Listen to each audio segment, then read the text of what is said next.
Speaking, nasa na nga ba si Mojtaba Khamenei? Israel ibinunyag ang annihilation ng Iranian military asset. Magandang araw mga kababayan, welcome back sa Global Radar PH, ang mata ng bayan sa balitang pandaigdig. Kung bago ka pa lang sa ating channel, please like, share, and subscribe para lagi ka updated sa Global Radar PH. At pindutin na rin ang notification bell para lagi kayo updated sa ating araw-araw na Global News Report. Simulan na natin ang balita. Isang malaking tanong ngayon ang bumabalot sa lumalalang tensyon sa Middle East. Nasaan na nga ba ang bagong supreme leader ng Iran na si Mojtaba Khamenei? At ayon sa Israel Foreign Minister na si Gideon Saar, patuloy na winawasak ng Israel at mga kaalyado nito ang mga pangunahing military assets ng Iran habang nagpapatuloy ang digmaan. Sa isang interview sa international media, sinabi ni Gideon Saar na ang Israel ay nagsasagawa ng malawak na operasyon laban sa Iranian military infrastructure.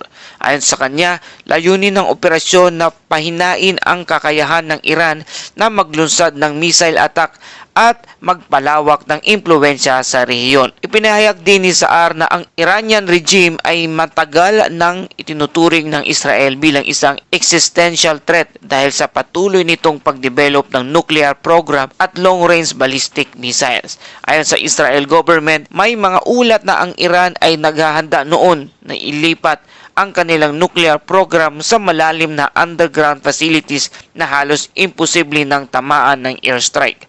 Dahil dito, sinabi ni Saar na mas mapanganib kung hindi kikilos ang Israel.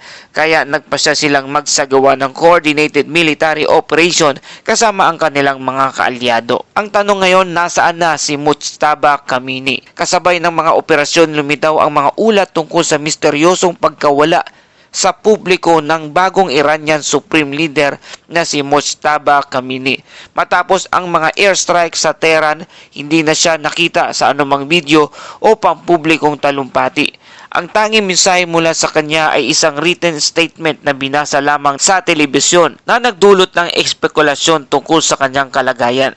May mga ulat na siya ay nasugatan sa isang pag-atake sa compound ng Supreme Leader noong nagsimula ang digmaan. Bagamat sinasabi ng ilang Iranian official na minor lamang ang kanyang mga sugat, may mga ibang ulat naman na nagsasabing mas seryoso ang kanyang kondisyon at siya ay ginagamot sa isang ospital. Dahil sa kasalukuyan ng malinaw na impormasyon, lumalakas ang haka-haka na maaring siya ay nagtatago sa isang secure bunker. Siya ay nagpapagaling mula sa mga sugat o may nangyayaring power struggle sa loob ng Iranian leadership. Habang nananatiling misteryo ang kalagayan ng leader ng Iran, patuloy naman ang matinding military pressure laban sa bansa.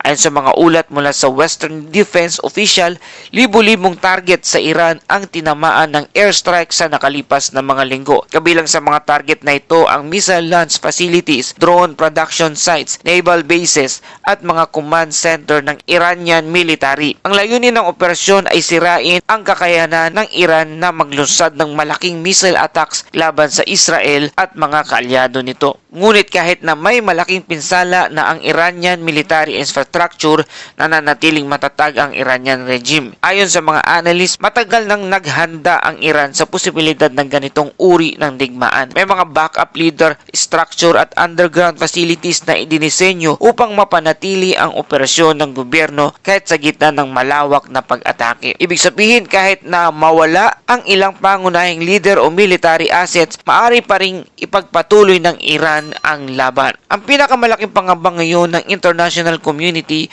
ay ang posibilidad na lalo pang lumawak ang digmaan sa Middle East.